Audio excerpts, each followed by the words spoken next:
Okay, I think we're all good to go. So I can actually screen share the agenda if you guys want. Okay. That works.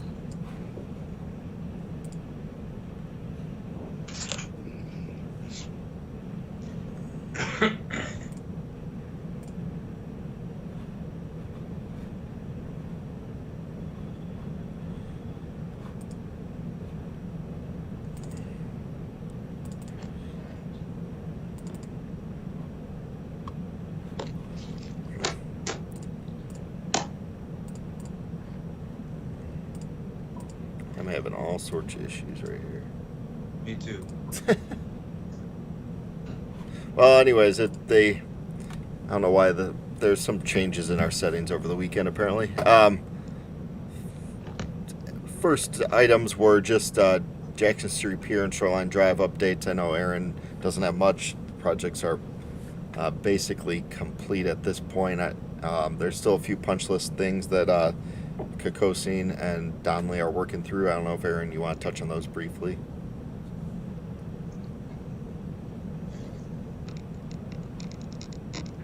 Just so you guys are aware, Kokosing still has several pages, a couple pages of a punch list. Donnelly's is nearly done. Next week, I believe. No, it's the following week. We've been getting a lot of complaints, and obviously, for obvious reasons, about the swings on the Jackson Street Pier squeaking.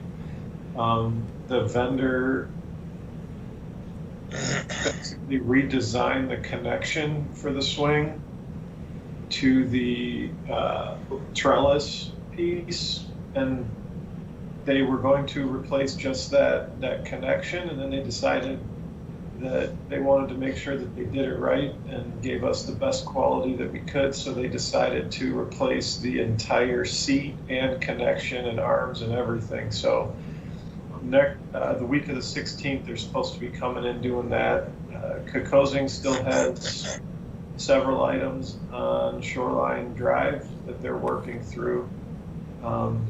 And my goal is to finish both of those by the end of the year. So I don't know if anybody has questions, but we're wrapping those up, holding them accountable for everything. Greg, I don't know if you want to touch on, I know we did get an email about the trash enclosures and working with these people to get their dumpsters inside.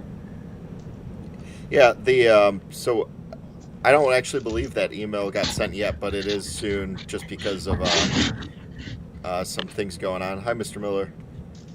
Hey, sorry to be late. But the goal is very soon to get the dumpsters in there. They still had some work to do around the dumpster enclosure, so we didn't want to move the dumpsters in prematurely. That's why some are still out and about. But many of the restaurant owners will need to kind of switch out what style of dumpster they're using so they can slide into the enclosures. But they should be ready to go.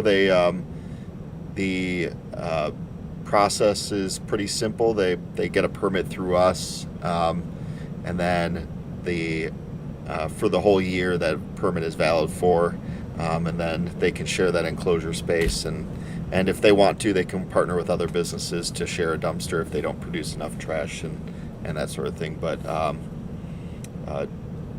currently, I think we have our city dumpster in one, and it seems to be working fine. It fits, and no issues there as of yet. Quick question on the curb down by Franklin Street. I saw some tire tracks across the sidewalk down there. Is there any signage to keep semis from not coursing down through there? Not yet, but I know we talked about it. The other thing was a lot of the of those marks were from the weekend that big fishing tournament was in town. And I'm not sure why so many of the fishermen took their boats down to that corner when they were at the transient marina. But we just need to make sure that they're educated that it's probably best just to come out along the opposite direction or turn earlier, basically. But I think we do plan, Aaron, to add a note like extended truck or trailer sign at Hancock, I think, or at least we were talking about it.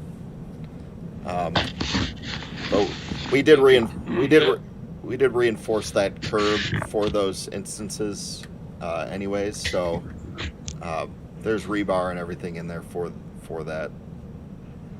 Good.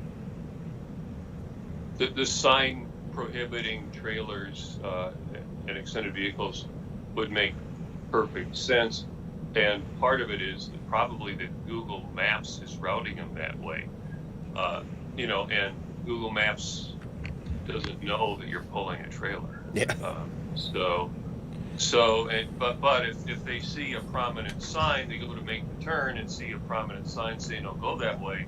Google Maps and Waze and so forth will instantly reroute them the correct way. So it's probably simply a matter of getting a prominent sign that they're not going to miss. You could also include a sign ahead of time, picture of a trailer and an arrow saying go straight. Give them a fair warning that they're not going to be able to turn. Yeah. This is stuff that'll all work out. I just hope to bring this up at another time, but let's just get it out of the way. There's a lot of places where painting yellow curbs will keep people from driving over the curbs, especially at night. A lot of those curbs should be yellow anyway. It's no parking anyway, and some of them are kind of easy to miss. It's concrete, and they might not see the curb, so it could make it safer for everybody, and including pedestrians, if some of those curbs are highlighted with yellow paint that haven't been done yet.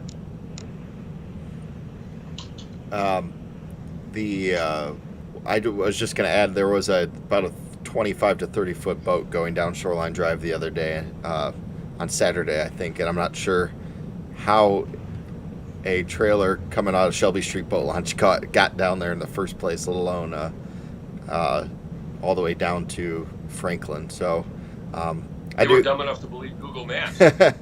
I do think a learning curve exists, and what people will figure out that it's not the best way to go anymore.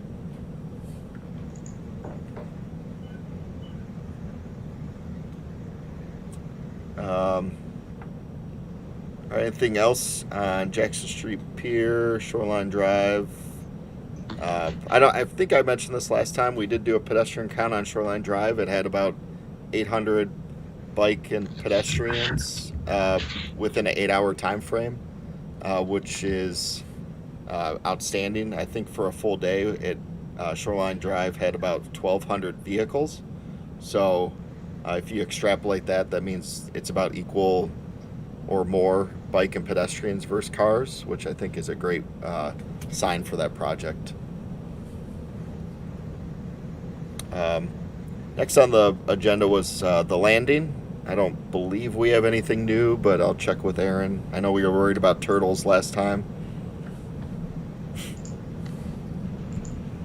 Yeah, we really don't have anything new on the landing and the pathway right now.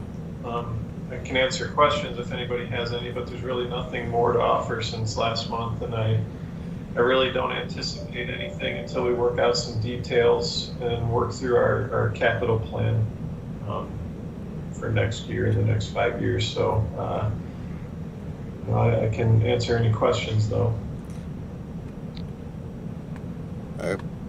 Commissioner Harris did join us. I just wanted to let you all know. Morning, Blake.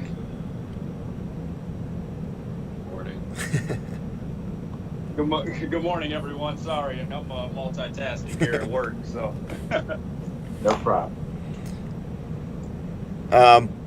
In terms of the pathway, I did want to just bring up that work is going to start, or has started, in J.C. Park, which ultimately will connect to the Sandusky Bay pathway via a multi-use trail.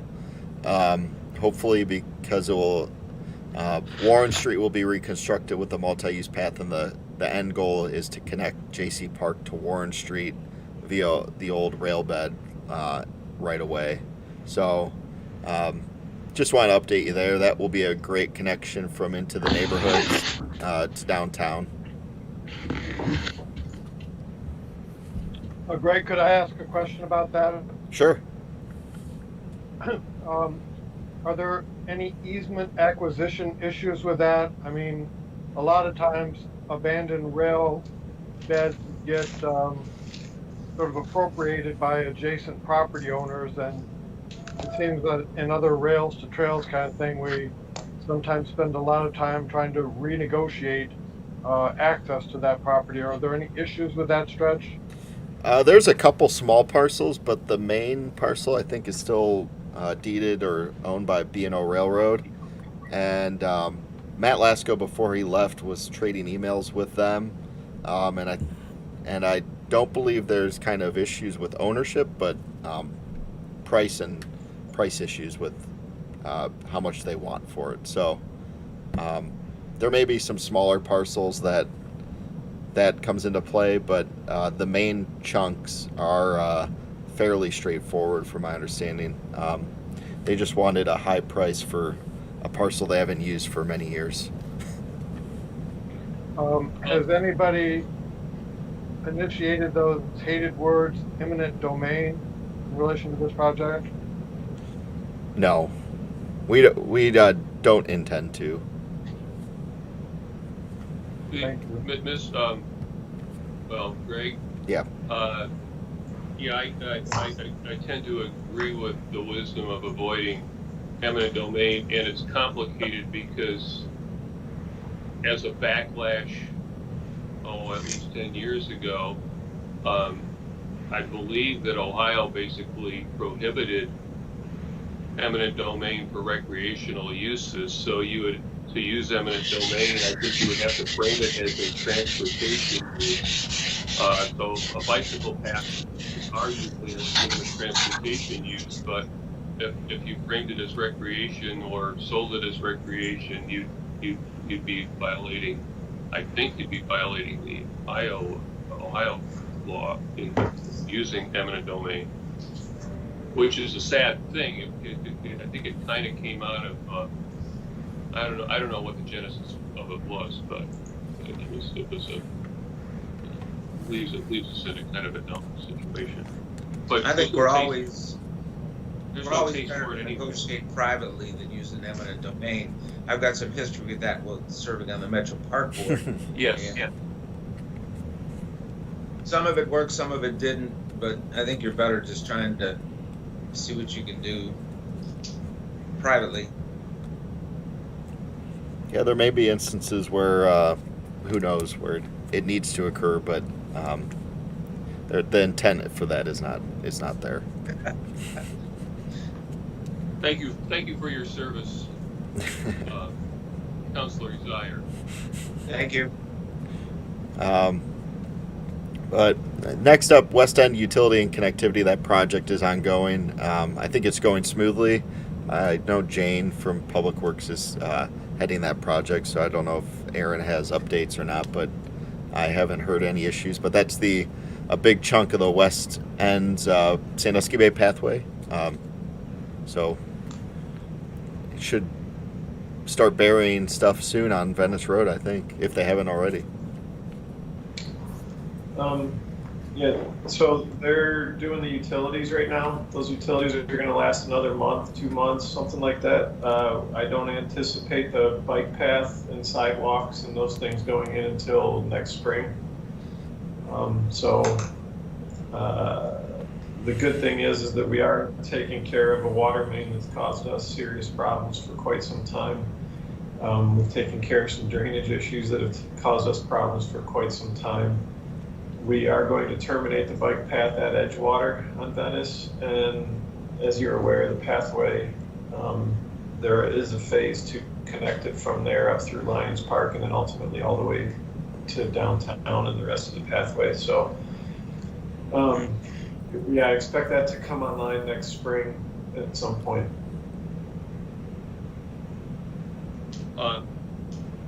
Mr. Chairman or Aaron, have we identified, do we have any kind of plan for at least a waypoint, if nothing else, at Edgewater. We do have that 10-foot easement to the water down there.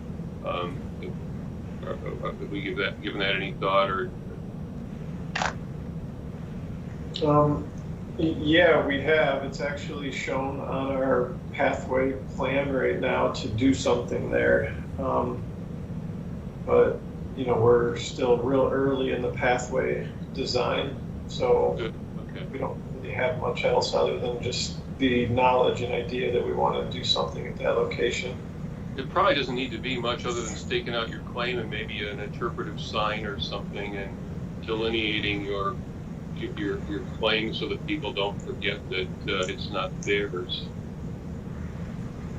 That it belongs to the people and not the local residents. Because I think that I personally like the idea of just finding a street and being able to stand by the bay and deliberate it. And there aren't that many places to do that.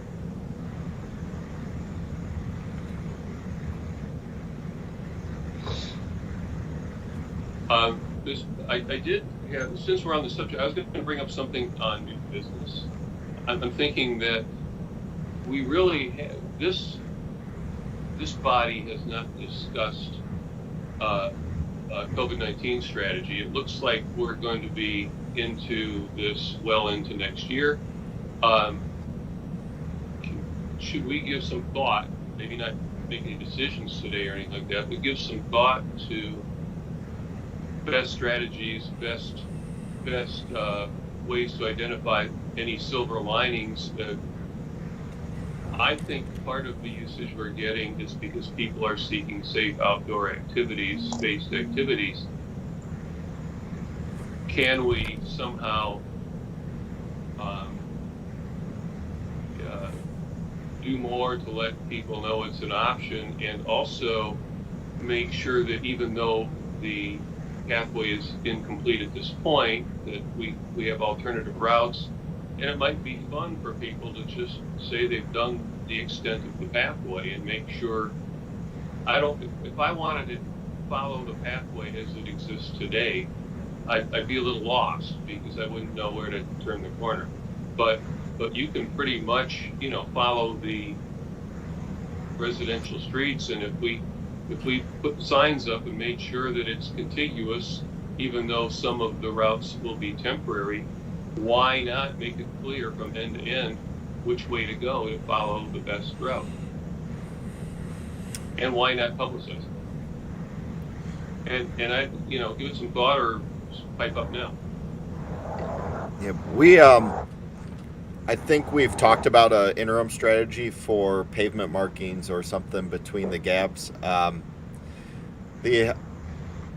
Personally, this is just my opinion, is I struggle with directing folks onto Monroe Street between Mills and Edgewater, especially if they have children, and First Street.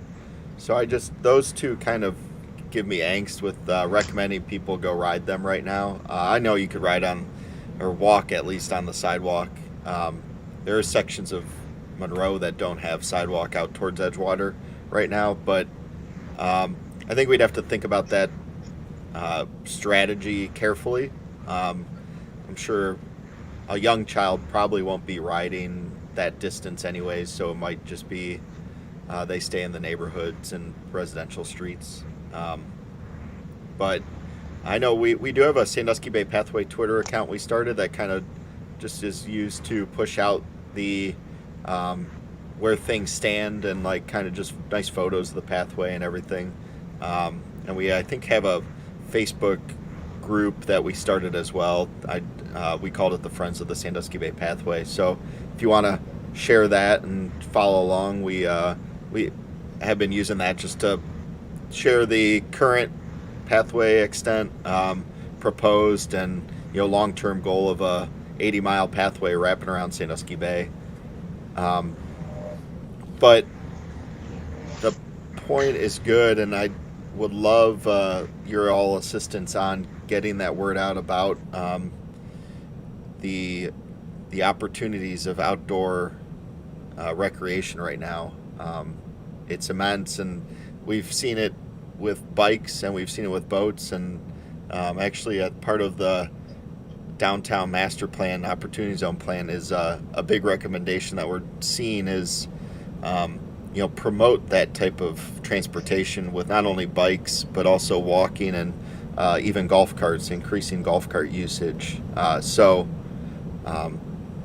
any ideas and help, by all means, share them. And we have great platforms on Facebook and Twitter and Instagram to get the word out. So I would appreciate it. Is the Greg is we just accept that 35 miles an hour probably made sense there once upon a time, but it might be time to ask the question: does 25 miles per hour make more sense there? I'm sure there are it's predominantly residential on that street. I'm sure a lot of residents would welcome a lower speed limit, and it's not like there's no alternative route. The more expedient route is probably under the underpass and avoiding any chance of train traffic if you're headed west on Venice anyway. So it's just sort of a shortcut. Maybe it doesn't need to be 35 miles an hour. Also, there might be some opportunities for some temporary asphalt pathways to connect the sidewalks where they're absent. Yeah, I don't know ADA requirements and that sort of thing with temporary asphalt. I would have to rely on others for that, but I love this discussion. I think it's a really important one, and even just improving intersections slightly or making them feel a little bit more controlled could go a long way.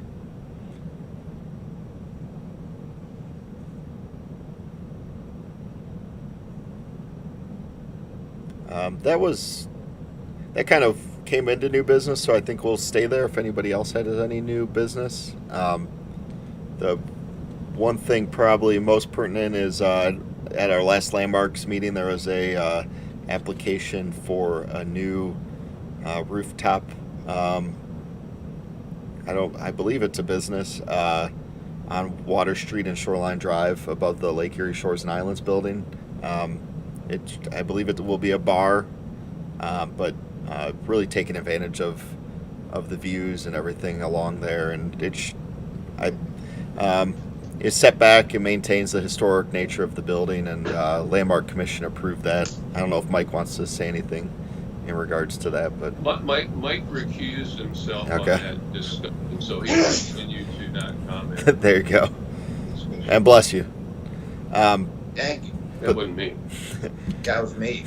But that's exciting. I think people are starting to really see the opportunity of Shoreline Drive that is being presented. Hot Dog Tony's told us that their patio and deck should be coming in the next few weeks, so they're going to be one of the first ones to really take advantage of that new sidewalk.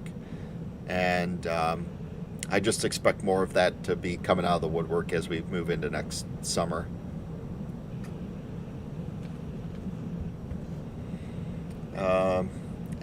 And I did not receive any community input, and that's all I have on the agenda. The last one was adjournment. So, quick question off of any subject, but for Aaron, do you know if Jason got any geocache nodes installed around the city for our little stroll a few months ago? No. He did not. It's funny because last week we were out, Jason and I were out with the ODNR Fish and Wildlife folks who are looking at doing something at the Pike Creek Wildlife Area. And as we were standing there, I saw a little red,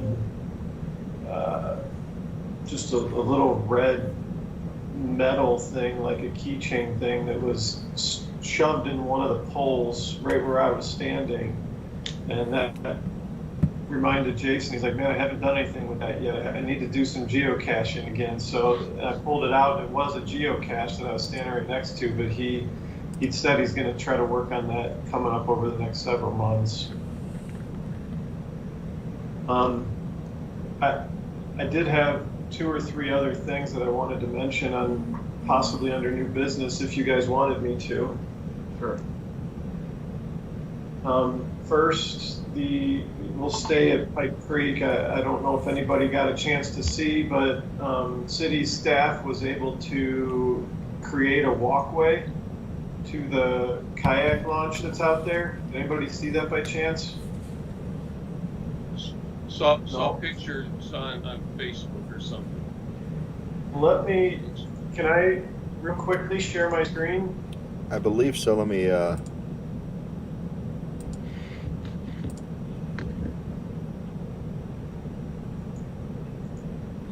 Hopefully, you have better luck with it than I did.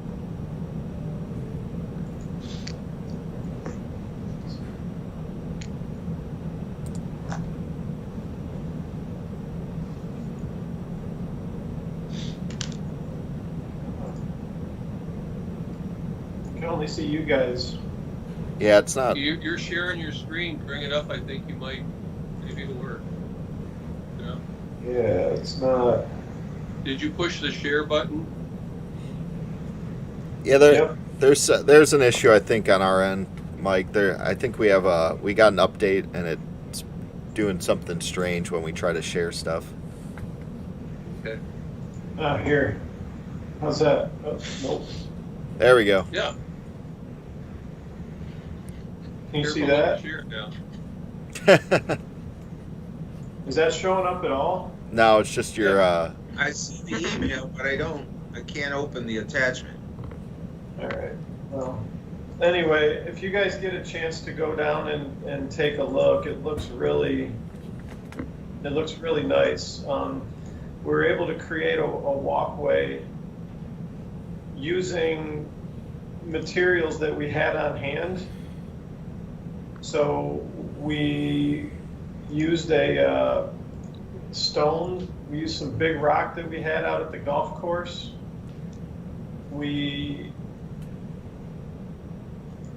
There you go. I'm getting frustrated here. So anyway, we used some rock that we had out at the golf course. We had some geotextile fabric that we placed down, and then we had some stone as well. We graded it. We did all that work. This was a project that we had wanted to do. We even installed a pipe going from one side to the other so the water can pass through freely. And it should be a dramatic improvement for anybody that wants to use it. It goes from the walkway up that surrounds the park all the way over to man, this ain't working. It goes all the way out to the dock. So I'm really excited about it. I'm excited to see people using it next year and to hear any feedback that anybody might have. That's there's a tradition down there. I think the initial use and clearing of that landing was kind of done skunk works off budget. Those benches were, fallen trees that they chainsawed and made benches, and we probably ought to kind of check those out once in a while and maintain them to the degree that you can. Every once in a while, high water will move them around or something. But it was pretty innovative. There were several things done. I mean, just the clearing stuff was done. Really low budget, I think, and in an innovative way. So we're following that tradition. That's of just being clever and creative and not spending millions. Aaron, so appreciate that. Good work. through you, Mr. Chairman, to Aaron. Yeah. I really want to commend those efforts too. I think the Friends of Pipe Creek have a lot of investment in sweat equity and such down there, and Erie Soil and Water, I think, have sort of helped design some of those processes for us. I know the Great Lakes Cleanup has focused on that area a couple times.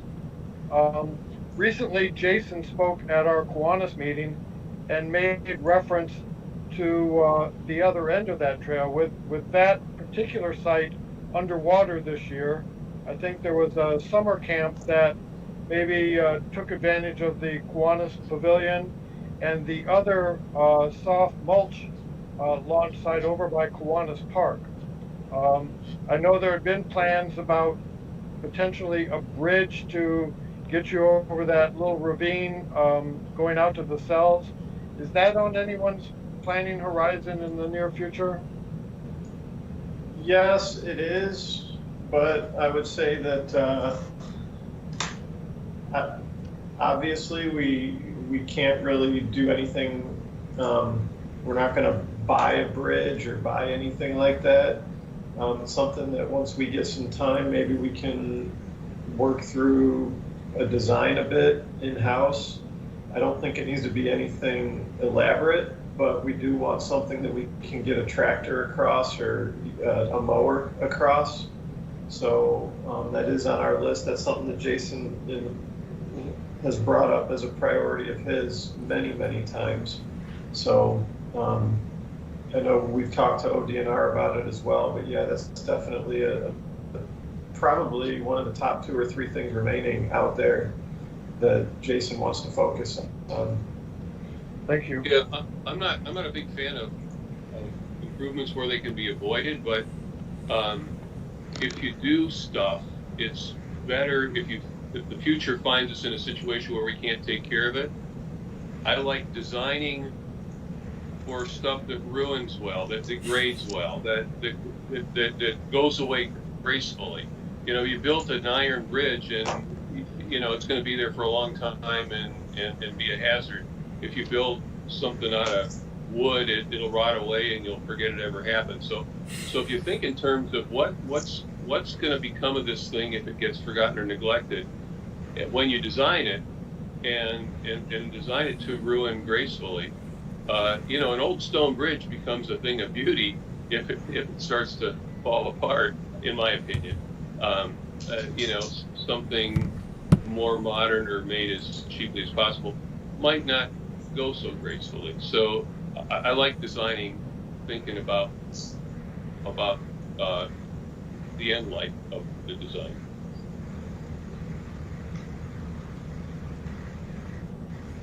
Is that showing up yet? Yeah. Yeah. All right, good. So right from the beginning, it was laid out, going straight back, dug a little bit, put these rocks along the edge. These are rocks that we had in-house that normally would have cost several $1,000s, but we had these sitting at the golf course. Put this pipe that's in the ground, you can barely see it here, laid the whole thing in fabric in case the water does come up, laid some stone down throughout, and this is the end product right here. It's magnificent. Nice job. So hopefully the water doesn't take over next year. So, Improbable. yeah, so the next thing that I had to discuss was the shoreline at Shoreline Park. We do have a project that is still not been awarded. We bid it and we have a contractor ready, but we're waiting on environmental approval from community development block grant program from HUD. Once we get that environmental improvement, we'll be able to complete the project. That's the one, I believe we may have mentioned it, where we're going to do about a 15-foot concrete behind the steel that's out there right now, and just on the west finger, the westernmost finger, and it's going to be the west, the north, and the east end of it, and then we're going to put some drainage on the backside and move forward with that. Unfortunately, my thought is that we're going to end up being pushed into the spring or late winter, because I don't know if we really want to be able to try to pour concrete when that whole area is flooded or frozen. We know we have a problem with that middle finger as well, but we are we don't have the funds, and that's not part of this project, but we are trying to figure out how or if we can do something in the near future.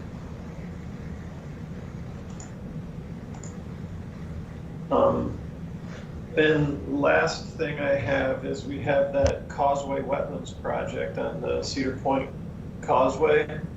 I know I've touched on it in the past. We are still pushing forward with ODNR and with Ohio EPA. As many of you would not be surprised, the big holdup right now is with the Corps of Engineers. So we're struggling trying to deal with them and trying to push through issues there. We were hoping to bid the project in August or September, but we are several months behind, and I don't know when that project's going to be able to be bid. Still have a completion date of next fall, and we are adding as many more provisions in the bid documents as we can to make sure that they do not affect Cedar Point traffic at all. Other than that, I think that's everything that I wanted to make sure I brought up to you guys. Through you, Mr. Chairman, another question for Aaron.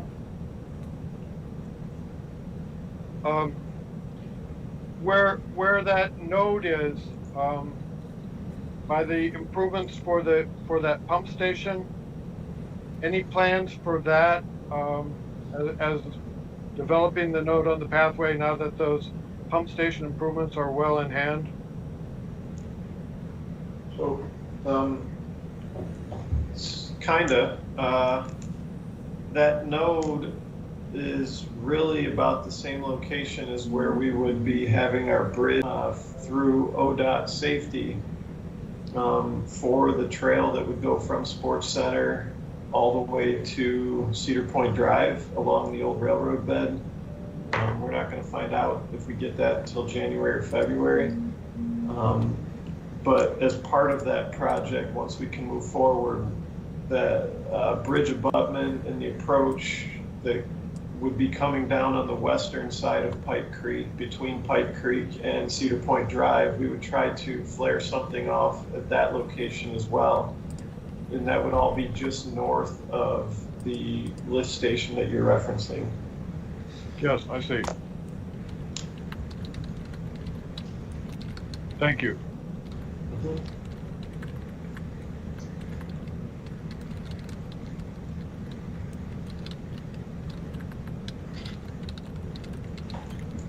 All right. Does anybody have anything else? I don't believe so. I did just get an email from Mr. Hayberger, who was having issues with the link. He must have been having the same thing that Mike was I saw experiencing. somebody join with the phone number, but I didn't know who it was. That was Mr. Pajali, I believe. No, he was Oh. he was in a he was counting. Oh, he's in and gone. We have Aaron, myself, Aaron, Bill, Blake, Dave Miller, Greg, Mike Zuloff, Steve Pajali, and some unknown phone number person. Yeah. All So, right. Neither here nor there. I believe we have. If no one else has anything, that's all I have. Thank you, gentlemen. motion to adjourn. So moved. So moved. Okay. Good to see everybody.